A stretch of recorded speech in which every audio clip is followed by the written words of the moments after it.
But there have been times where I was like, oh, yeah, I can't.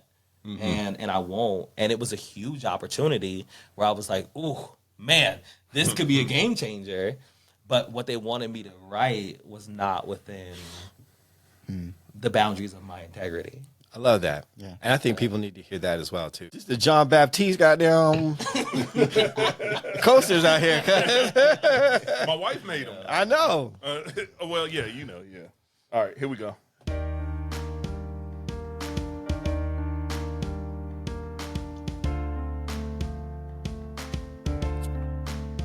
Red Cup in the building. Yo, what up, what up, what up, what up?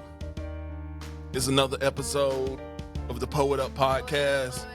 It's your boy Malchi in the building. We got the new setup. I had some stuff set up to say, but I forgot it because, okay, I ain't gonna throw y'all. Because I just been sitting here watching the sad-ass Hornets play and get their ass beat by Brooklyn tonight.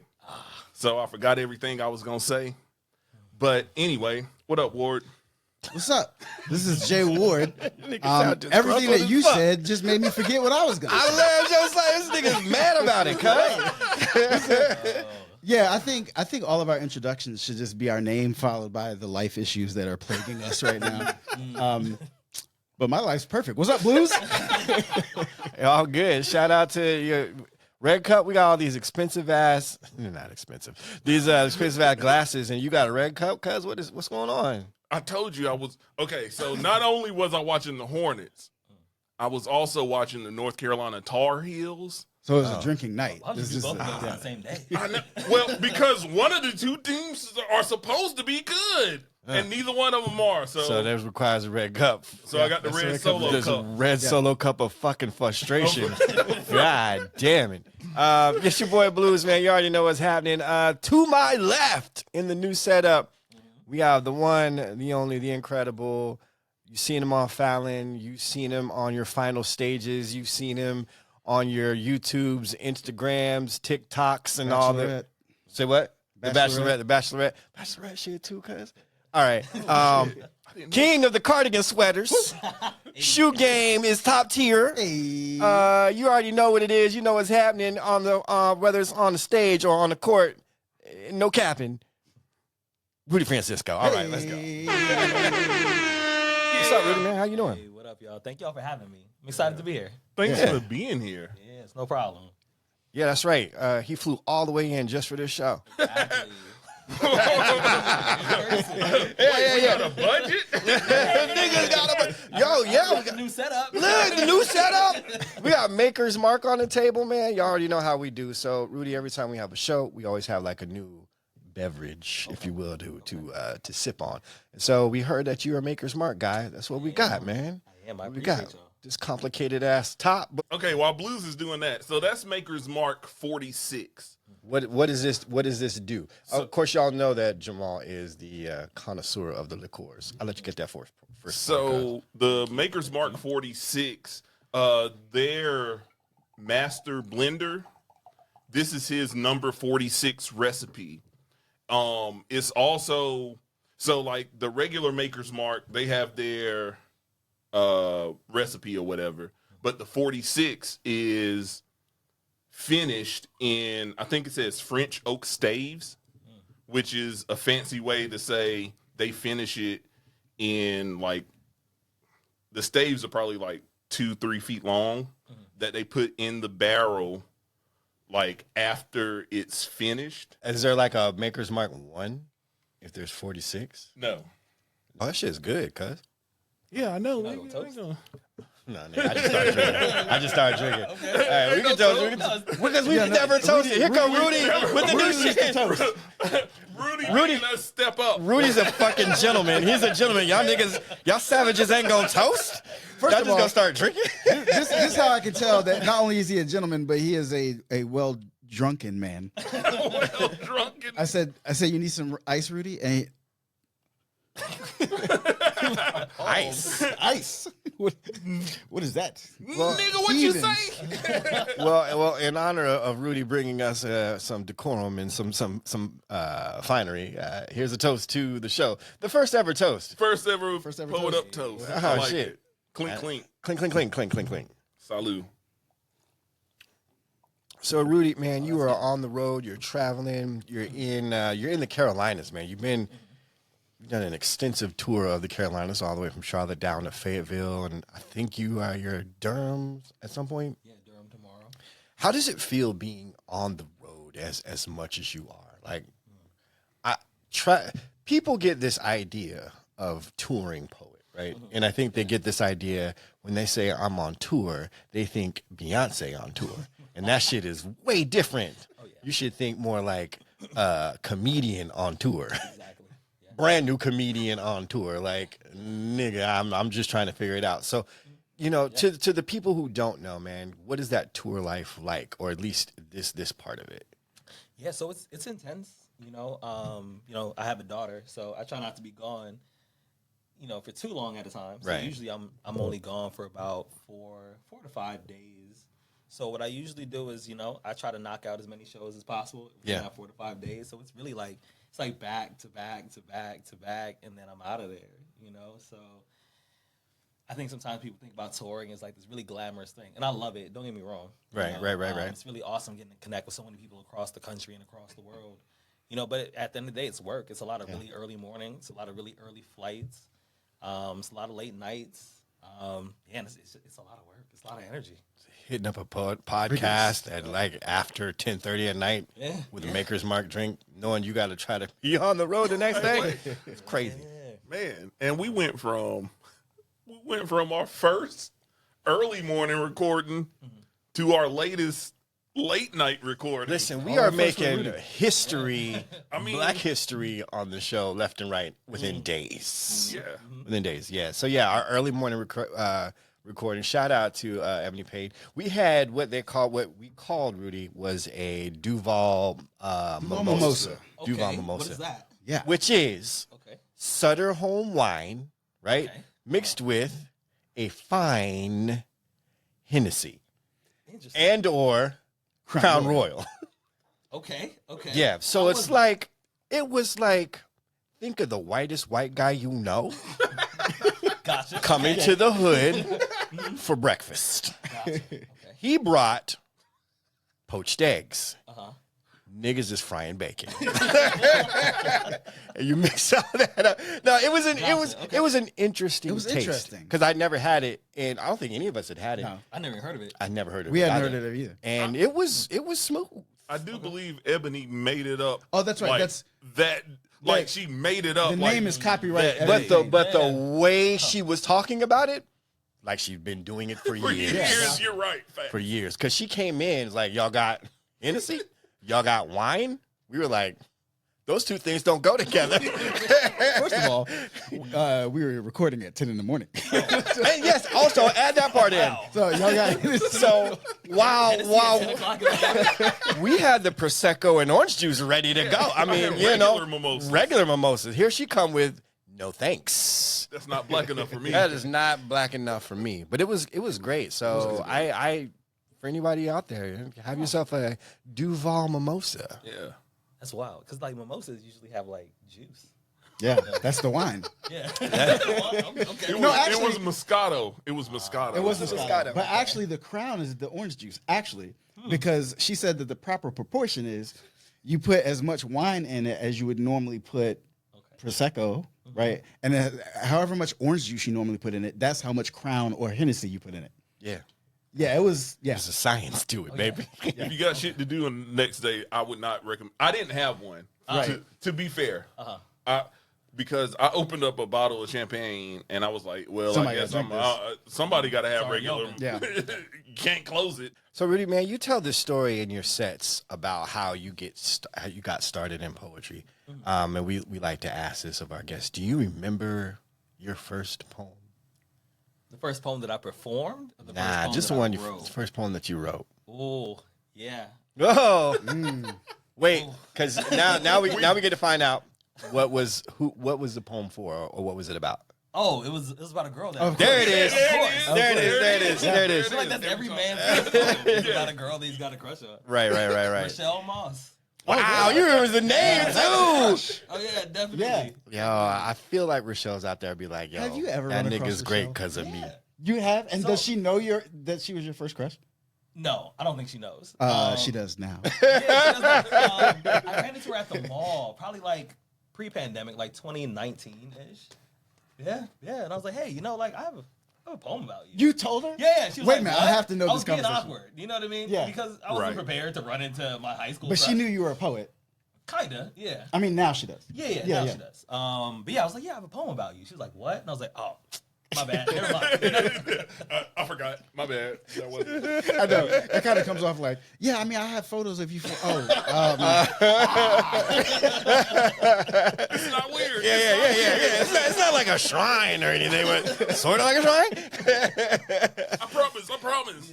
Yeah, Which, exactly. so that's wild. Like, and then so you tell her you have this poem about her, and she's like, Yeah, she was kind of like, wait, what? And I was like, oh, never mind, And then she was like, oh, okay. And I was like, yeah. Oh, I'm glad you're good, though. And that was it. that was the whole conversation. Oh wow, Wait. wow. I hate to do this to you, but you got to get these awkward crickets. Yeah. That's what happens in that conversation. Yeah. True. Very true. That's crazy. hilarious. Yeah. Do you remember this poem? No, I do not. Because I wrote that poem, I was 17. So I remember it being really bad in hindsight. Yeah. I mean, Yeah. they're supposed to be. Yeah. First poems are always bad. But yeah, I remember it not being very good.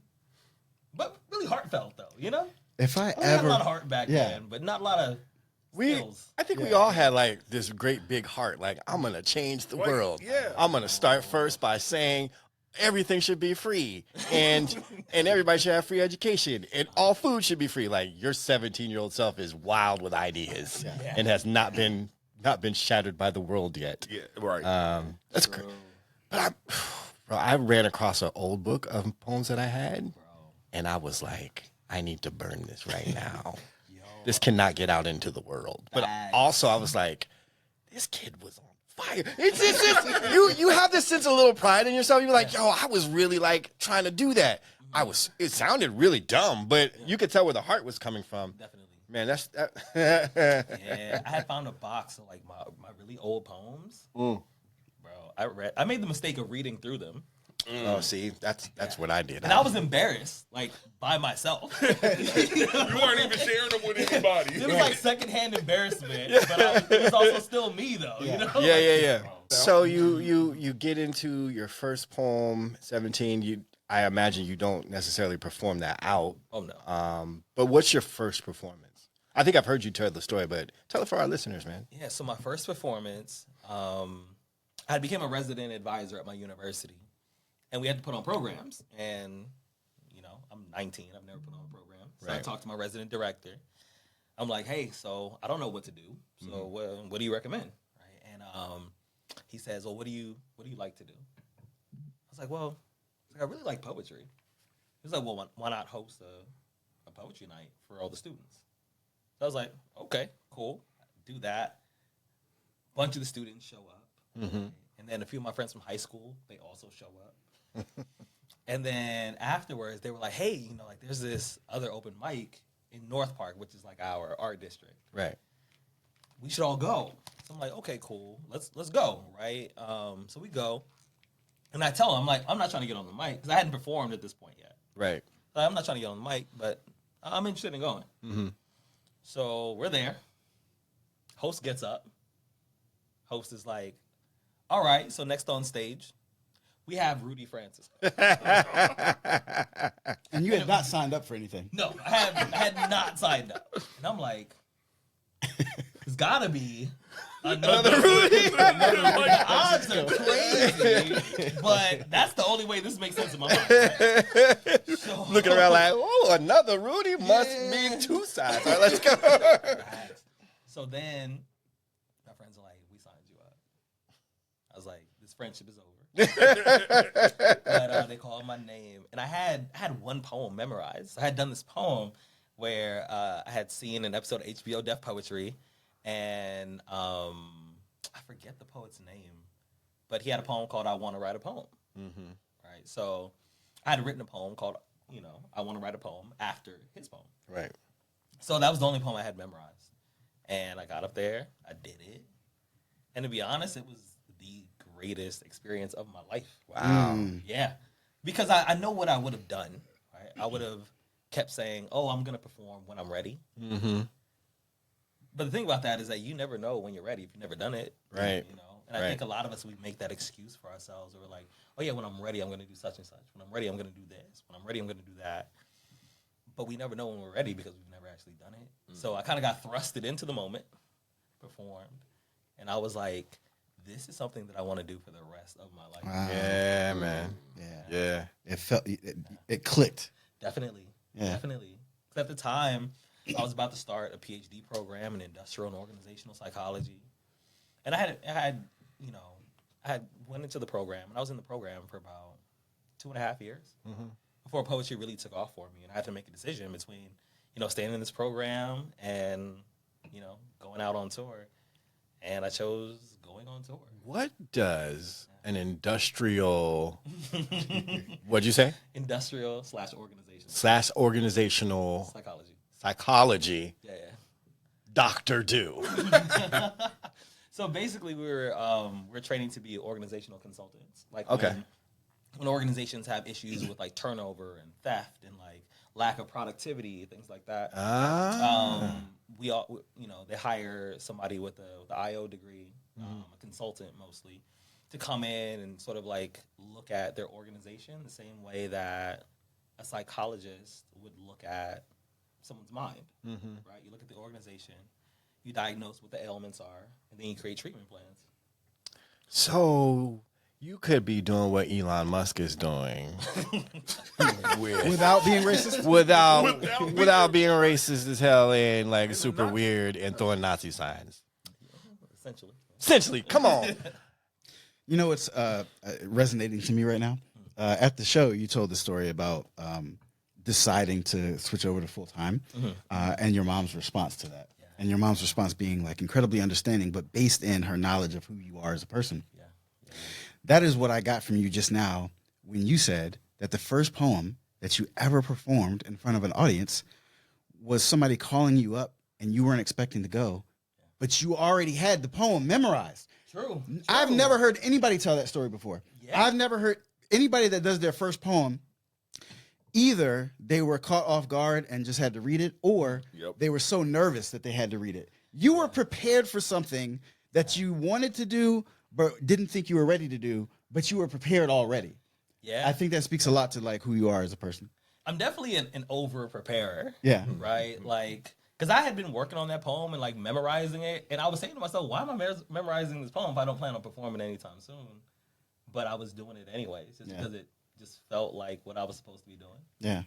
And then it came in handy, because later on I got called up and I was like, oh, well, I guess I'm kind of prepared for this moment, Better to have it and not need it than need it and not have it. Exactly. Yeah. Exactly. Gun talk. The spirit led you to have to get ready. That part. Yeah. The spirit led you to something, right? But you also were like prepared for wherever that moment was going to come. Yeah. That's great. So, man, what most people know you for, of course, is these amazing poems, genius writing, incredible books. But you're a sports guy, like for sure. Yeah, I'm a diehard sports guy. For sure. Who's your favorite basketball team? I'm an Indiana Pacers fan.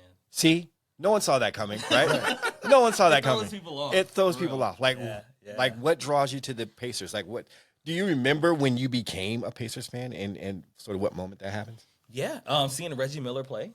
Right. And even though, because when I was younger and I was playing basketball, I wasn't really a shooter. I was kind of more of like a slasher, almost like a combo guard. So I really thought I was going to be Allen Iverson, that was the plan. But I always had a huge appreciation for Reggie Miller's game because he wasn't like the strongest dude, the fastest dude, the tallest dude, the most athletic dude. But like he always figured out how to score. Yeah. And then hearing the story about like how he had braces on his legs when he was a kid, hearing the story about how he was always in Cheryl Miller's shadow, really getting invested in his story made me really want to root for him. And it really made me want to root for that team as well. Yeah, man. I remember Reggie Miller was like a dream killer for a lot of cats. Like he'd get the ball and this lanky, awkward looking, and you hated him just because he doesn't look like a basketball guy. And he's killing you. And his form. And his form is killing you. He'd be like, that shit is not supposed to work ever in the game. But here he is. But yeah, man, Reggie was like a shooter, bro. And you had to guard him. Like you just can't leave him open. Oh yeah. No. So and looking at that and then transfer it to slam a little bit. You know. So in the slam, right, there's a strategy where you sort of front load. You can front load and then back end, right? So whenever San Diego would come up, and if we didn't see Rudy first, you knew this nigga was coming last. And it was definitely 3 seconds left on the clock. You're up by 2. He's shooting from the 3.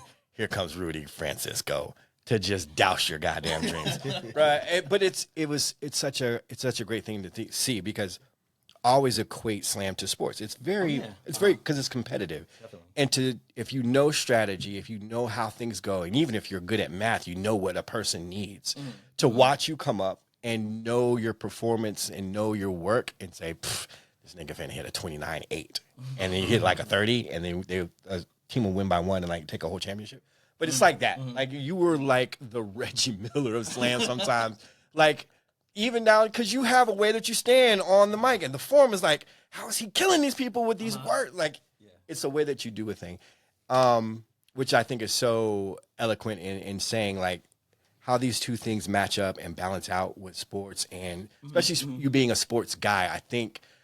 I think that always plays into how slam works. Because I think we had this conversation about I think if you played sports absolutely, and you were in slam, you know how to fucking win because you're competitive in that vein. Exactly. Right. Exactly. And even beyond that, you as somebody who grew up playing sports, you grow accustomed to starting in one particular place with a particular skill set, and then acquiring other skill sets along the way through practice, right?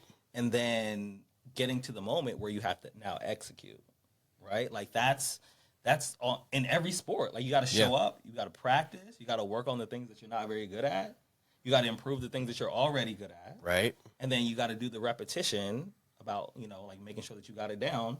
And then you have a moment where it's like, okay, it's game time. Game time.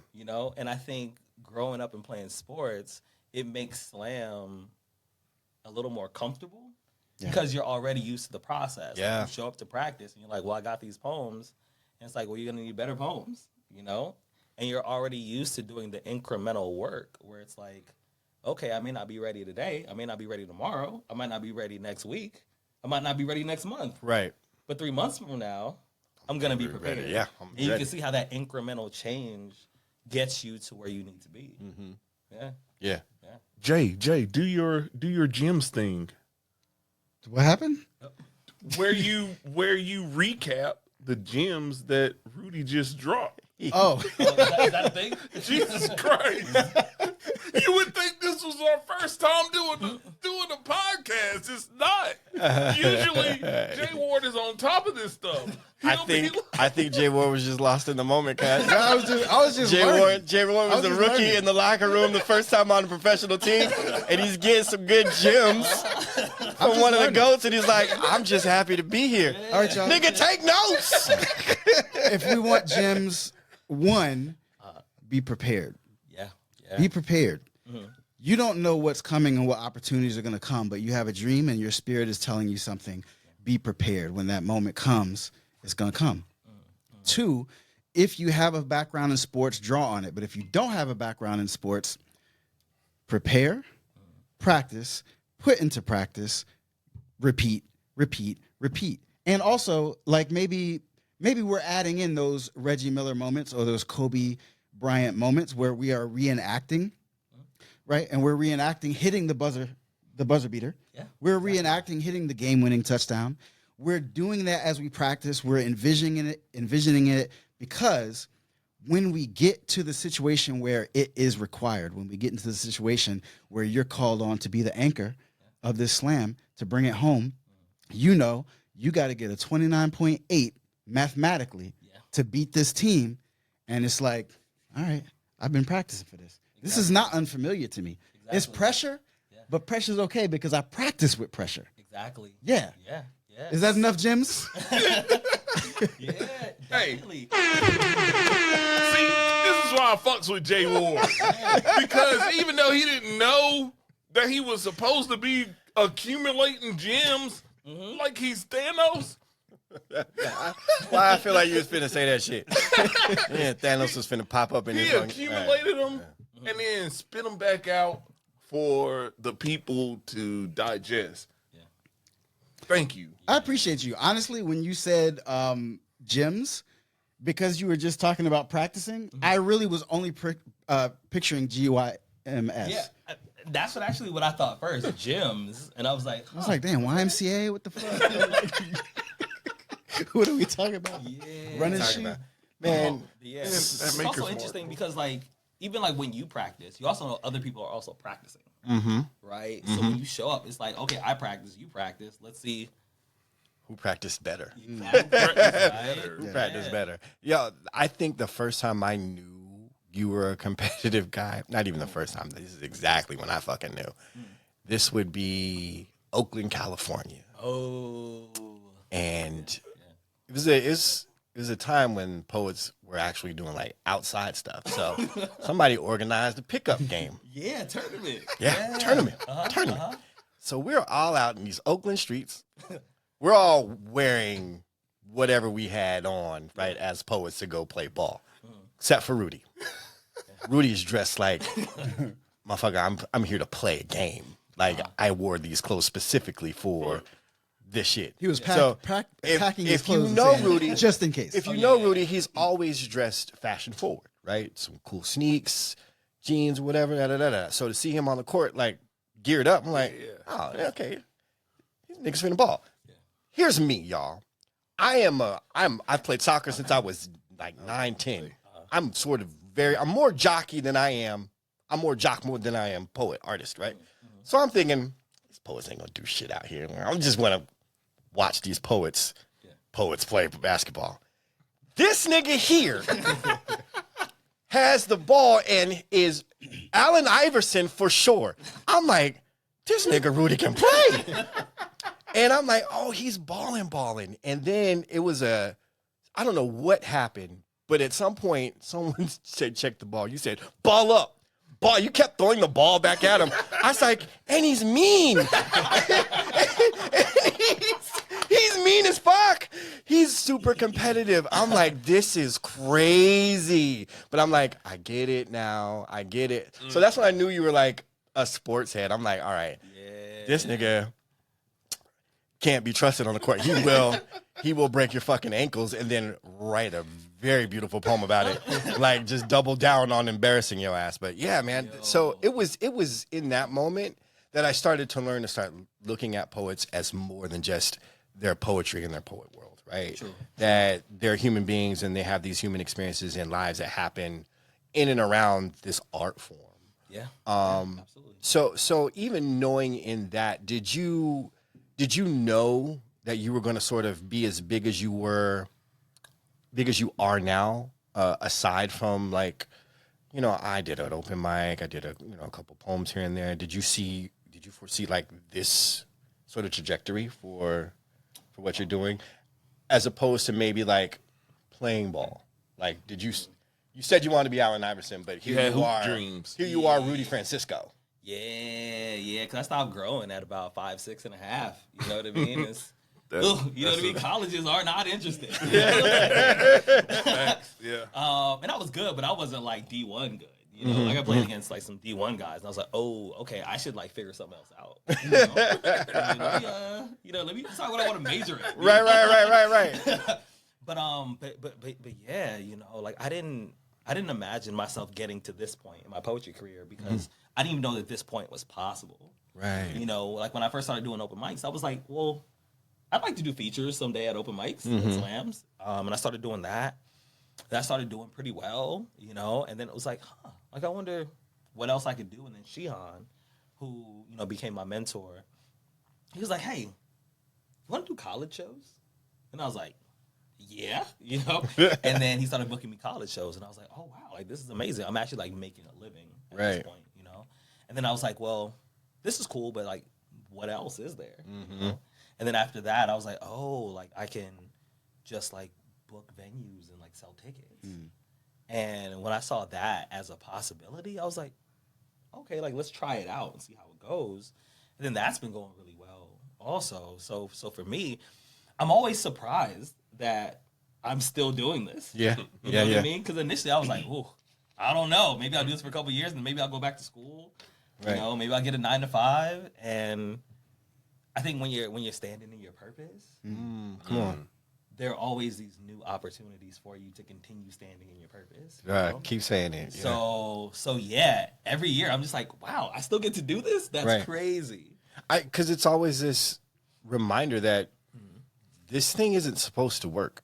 Like this poetry thing, the way that we're doing it is not supposed to work. Like, especially being a black poet or a black or brown poet, we will always have these very passionate stories, these very passionate voices that this America don't always want to hear unless it's for a specific reason they want to hear it, right? Then you get that call on Juneteenth or Black History Month or LGBTQ or something. You know what I'm saying? Be crazy with it, but then you don't hear anything else. But to achieve what you have achieved, man, is miracle, but it's a miracle by hard work, right? Yeah, sure. It's a miracle by hard work and determination. So please tell me, how does Rudy Francisco end up on Fallon? Because when I heard that shit, nigga, I stood up and cheered. I cheered. I was like, hell yes. Yeah. So a lot of the opportunities that I've gotten has been mostly because there's somebody involved who's seen my work at some point in time. And we're like, hey, we want him to be a part of this, right? Like that's like when I got onto the Bachelorette, like one of the directors, one of the producers actually, was watching my work when she was in high school, in college. Wow. Fallon, one of the writers, he was a fan of my work, So yeah, like so many of these opportunities have come just because like I just keep writing, like I keep writing, I keep performing, and at the end of the day, like when something great happens, that's awesome. But then I go back to work. Like I go back to the lab, I write new poems, I practice on what I think I'm not good at, And I think that's also what has been the thing that has kept me doing this. Because it's not the big things that keep you going, right? Right. Because like, being on Fallon, that was awesome, right? And then Monday was the same. Right. You know what I mean? Yeah, Like, exactly. It was like, oh, that was great. Now you got to go back to your life. Right. Yeah. That power bill is still due. Yeah. Oh, yeah. I can't be like, oh, I was on Fallon, so like that's cute, my nigga. This bill that's cute. It'd be crazy. So, winning a national title, that was great. And then Monday I went back to work. And I was like, let me write these poems. Like, let me get better at my craft. We know that story for sure. Exactly. For sure. Exactly. Because I think we look at these moments and we go, okay, this is the moment that should, propel me into doing this full time. And often it's not. Right. Like we have all these sort of like benchmarks in our community. Like, oh, if I could just get on Def Poetry, I'll have a career. Facts. Right. If I could just get on Button, I have a career, right? And no shade to Button or Def Poetry. I love Button. Button's my publishing house. Right. But like we look at these things and we go, okay, if I could just get this thing, it'll be the thing that changes my entire life. Right. Unfortunately, getting up and doing the work every day, that's what changes your life. Yeah. Not these single moments. The moments are great. They're awesome. I had a great time. Right. But at the end of the day, I had to go back and I had to keep writing poems. And I have to keep getting better. Do you hear that, young poets? That's like it. This is a viral sensation poet telling you still have to keep going. Yeah. You still have to keep working. Because I remember after our first sorry for the flex. I remember winning back-to-back Nats. And must be nice. But you get back to the city and it's like All right. Right. Remember when Frodo threw the ring back into the this lava? is great. You know what I'm saying? And he went back to you know what I'm saying, to the spot, and everybody's like, "Yo, where the fuck you been? Where we've been selling your shit? Like and then there was like no respect considering the great thing that he had done. Yeah. Talk Right? that nerd shit. Yeah. Right? And it's like that. For us, we have these benchmarks that we want to hit, and then we hit them, and they're amazing for us. Yeah. I remember when I found out that I won an Emmy, I was screaming in the house. I was like, "Yeah, I won an Emmy." My kids came in and were like, "That's cool. Can we get sandwiches?" Like, y'all niggas, I just did a thing. They were like, yeah. Go make us food, right?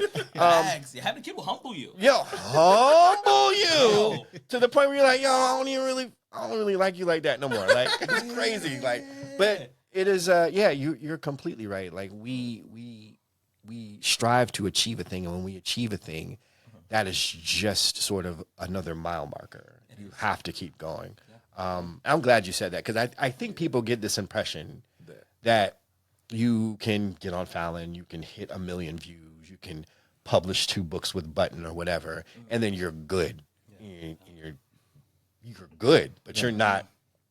Right. The offers aren't rolling in. You're creating the offers. Right. Exactly. Yeah. By continuing to do the work. Yeah. But also, like, by trusting in yourself and putting this tour together. I was talking to Josephus like before the show about like cultural reach, because we're looking at this show, and we did a poll, and like most of the people in the show were not necessarily from Charlotte. A lot of them were traveling. One person traveled from Hawaii, and wild. And but cultural reach is not just Fallon and that, but like you've been to so many colleges, and those students are still fans of your work, and then they get replaced by other students, and those students get replaced, and so you have like generations of multiple generations of folks that know who Rudy is, and then that doesn't mean the offers come in, but it does mean that if Rudy believes in himself enough to set these shows up, they come into the show. They come into the show. Like they came tonight. It was a great show, packed house. Anyway, is that a gym? That's definitely a gym. Here's something you should understand in showmanship, ladies and gentlemen.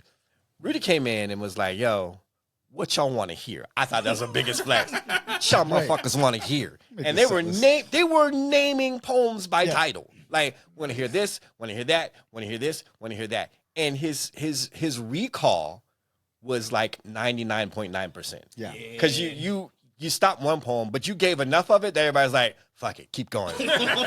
Like, fuck it, keep going. It was so amazing. And the bigger flex was, I love this. He's like, who got if I could, excuse me while I kiss the sky. Who has helium? Yeah, who has my book? Who has my book? Can I read it from your copy? Can I read it from your copy? Motherfuckers are throwing their books. Hey, read for mine. But also a lesson on showmanship. I think this is wonderful. Like, this is the second time that Rudy's come to Charlotte, and at every show, you scan people's tickets for them. Oh, yeah. So you're going to meet Rudy Francisco. You're going to meet him at the show. One way or another. He's scanning your ticket. He's taking your request. He's building his set list based on the people that spent money and came from Hawaii to come see him. He's building his set list. He's working the dough that is, and doing the show. That's customer that's customer service or customer appreciation. Like, however you want to say it, that's what will not only build a brand, but keep people coming back. And what I know of Rudy, he can also be security. I'm not gonna tell that story, but I think Oakland, Also 2015. also very Oakland. I remember. And this one involves a South Central Dr. Javon Johnson. I think I remember. But anyway, I have a different question. This is gonna sound shady as hell. So, with the notoriety that you have, right? With spoken word having a Grammy category, is a Rudy Francisco spoken word project to submit for the Grammys, is that a thing that you have thought about? Is that something that you either would do or aspire to do? I think it's something that I'll do eventually.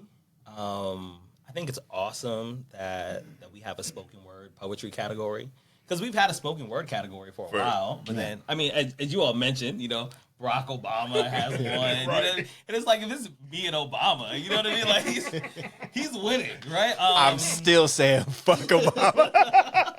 Yeah, did you say you would fight Obama? I did say that. I did. Me and Barry can throw hands.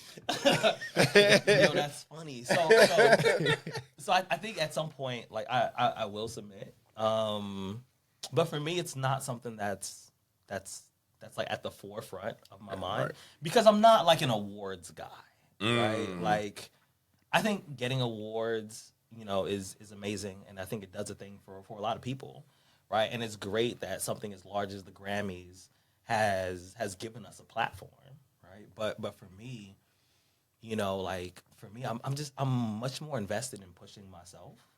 You know, I'm much more invested in like being the best writer, performer that I can be. And, you know, if that gets rewarded by a Grammy at some point, I think that's great. But I don't know if that's something that I'm like, I need to have. It's not a motivation to for you. continue to do the work. It's more of a byproduct of doing the work. Are you a Tiny Desk guy? Oh, you know what? That's a way. I would be down for a tiny. Yeah, man, come on. Yeah. I could see that. Like I could see that. Yeah, see I that. would be down for a tiny because I've watched so many Tiny Desks. I'm Right. like, wow, this is an amazing platform. Right? Yeah. But yeah, I would definitely be down for that because I think it would put me in a different environment. You know, where I can see if I, you know, can like how well can I do my work when I'm surrounded by a band, right? I think that'd be dope. Dear NPR, Hey, listen. get the homie on. Let's go. Yeah, man. That's because I could see like if you submitted for the Grammys, you would definitely like at least get the nomination, right? For Because sure. I think that category would be tough. Like even this year, the category, you know, the field was very tough, very tough. I'm sure. But man, seeing you on a Tiny Desk, bro, that's just me being a selfish fan. Like I would need to see that. Definitely. I would need to see that. Definitely. Because I feel like that's different from an award. I feel like that's an opportunity to perform on a larger scale. Like if the Grammys asked me to come through and perform. Oh yeah, that's different. Right. Yeah, Oh yeah. Absolutely. Yeah. You know what I mean? Because I'm always looking at where else can spoken word be that is outside of where you normally find it. Yeah. Right. So that you can expose an audience to something new. Right. So like I think I was telling you like when I got contracted to do this thing with the San Diego, I always call them the San Diego Chargers. They're the LA Chargers. Yeah. The LA Chargers. No. You were right. They're the San Diego Chargers. Yeah, Fuck if they moved to LA. It still feels weird when I say LA, but Right. like they had asked me to write recaps of the previous games. Yeah. And then we would record them, and then they would put them on the jumbotron at all the home games. And I was like, that's an awesome opportunity because it puts spoken word in front of people who may not have come across it otherwise. Right. Right. So I'm always looking at opportunities like that as like things that can be a doorway into the craft for people who normally wouldn't come across it. Yeah. And even with that, how much of your analytical mind had fun doing those recaps? Because it was formulaic and you got all the information. Now you had to transfer that information and present it back. Yeah. Very consultant like. Yeah, I had a great time. And I think for me, doing contract work is always interesting, right? Because I think we have an idea of what good poetry is, right? And we have all these sort of markers of like, this is what makes a good poem. But sometimes it's more important for it to be appropriate than for it to be good. Yes. Right. And that was something that I struggled with because they were like, hey, you know, can you like write it in couplets? Oh And my I'm God. like, couplets? You know what I mean? So, but I did it because that was, you know, that's what I was contracted to do. Yeah. And I'm like, I would never write like this. Bro, that Right. and so I love that. Those Those corporate gigs, as Quentin would say, that corporate dollar is amazing. Listen, Because you will write this dope ass. And Dre, where you've been there, this amazing shit. You be like, ooh, these are bars. This is killer. They send it back with notes. They'll be like, yo, can you get rid of this, and then add in this? You be like, okay. As the least accomplished poet here right now, I got a gig to write some shit for Hill Harper, right? Okay. I wrote some shit. I sent it to Blues. Yeah. And he was like, Yeah. like, you really up your game. And they came back with notes, and they were like, they didn't say these words exactly. But it's how you took it. How I took it was, hey, that's all good and shit, but can you dumb this down? Yeah. Yeah. And I was like, what the like, in my mind, I'm like, fucking Blues told me this was some of the best shit I ever wrote. Yeah. And I'm like, sitting here like, yeah, this is some, and they're like, we just want your okay shit. We just want your okay Yeah. shit. We just want your okay shit. They It's want like, it yo, I'm accessible. giving y'all bars, and y'all want me to take out all the bars? Yeah. Yeah, that was wild to me. But I was like, it's not a poetry audience. It's Yeah. not And I think there that's it also is. a thing Yeah. that we have to Yeah. think about when we're doing corporate stuff, when we're doing stuff that isn't for the poetry community per se. Sometimes, you know, we could get a little too much on the metaphors. Oh, yeah. Right? Yeah. To where it's like, oh, that sounds beautiful, but I'm not even sure The what we're accessibility saying of here. it, right. But yeah, accessibility. I was writing poems where I was like, yo, y'all could have probably wrote this and like save some money. But if y'all want to pay me to write it, I'll do it. Because it feels like copy sometimes, right? It feels like marketing It feels copy sometimes. exact. It's That's exact. it. It is copy. That's A lot it. of the times, Yeah. especially when they hand you what either their manifesto or their business model Yeah. or their theme of the year is. When they hand you all of that and they want you to just kind of synthesize this for us. Right. Like, all right, this is easy. Right. It feels too easy. Sometimes it feels like cheating. It's like, Yeah. That's what this is you want? all you want? Right. Because in our mind, we have written this kind of poem in so many different ways that we begin to figure out which way am I going to tell your story. Right. And then you get funky with it. Right. Yeah. And then you start, I don't want to give away all our tea, but Right, yeah. sometimes you just get a little, you're like, I'm going to say some bullshit here and you're going to love it. And then they do, you're like, Yeah. but you know what? It is a blessing to be in that position because while that part of it may seem a little mundane and dumbed down, everything you did before has gotten you to that point. So you put in a ton of hard Yeah. work, a ton of hustling, a ton of gigs where you did for $50, Yep. right? And you poured your heart out. Now you're getting paid fucking big money to do very little. So that's sort of like this reward of doing so. They're paying for your experience, for all the things that you went through to know exactly how to craft this. Right. Absolutely. And I looking at what you did for when they were the Chargers before, and now you're moving into San Diego's new soccer team. You can say football. Yeah, they're called the We're, football club. we're a European. I'm thinking about our audience again. Yeah. I mean, we got a European audience, even if it's less than 1%. But I mean, we have them. So you're getting ready to write for is it San Diego FC? Like what is Yeah. it? San Diego FC. Like tell us how that comes about and sort of what are your ideas around that? Like what do you think they're looking for? Yeah, so similar to where, you know, somebody in the organization had seen me perform a bunch of places, had watched some of my videos, and they were like, hey, you know, we have this opportunity on the table, and we would love to have you be a part of it. Because also, like, the San Diego Football Club, like, they're interested in doing, like, a lot of, like, artistic San Diego collaboration projects. Shout out. Yeah, which I love, right? So, yeah, they reached out to me, and they were like, hey, like, we, you know, are interested in like, you, like, writing, like a love letter for San Diego. You know, and I was like, bet, like, let me know, you know, because, you know, I'm one of the few people that's actually, like, born and raised in San Diego. I was about to say, we don't have a lot of people Yeah. who are born and raised there. San Diego better come through with that bag for this one. To get anyway, keep going. But yeah, so we talked through it about, like, what some of their ideas were, and then I created something, and, you know, like, the process has been going really well so far. Yeah, You know, because, yeah. of course, like, they have their feedback, you know, Right, like yeah. any other, you know, organization would. But it's been a great working experience because I think they also trust me a lot, which I think is super important. Right. Sometimes we work with organizations where they want to sort of like hover over us and they want to be like, hey, we want this, and this. And it's like, well, you could have just You could have did written this on your own. yourself, Right. You If know? you're gonna like, what's the point of having me do it? Right. But this feels like a very collaborative project, you know? That's dope. And I'll often talk to people about corporate gigs. And sometimes they ask me questions about, oh, like when does it ever feel like selling out? Hell no. This is a common question that I get. I don't do a lot of corporate gigs, but I do them. Yeah. Right. And for me, it's like, okay, but I also have to draw the line somewhere. Right. Like if I do something for an organization, I also have to believe in their mission. Right. Like I never feel like I'm compromising my integrity. Right. Because if it's for an organization where I'm like, oh, I don't really believe in your mission, I don't really use your products, I don't really, you know what I mean? Like if I felt like it was against my moral compass, like you're away. You're not gonna do a show for the Proud Boys, like No.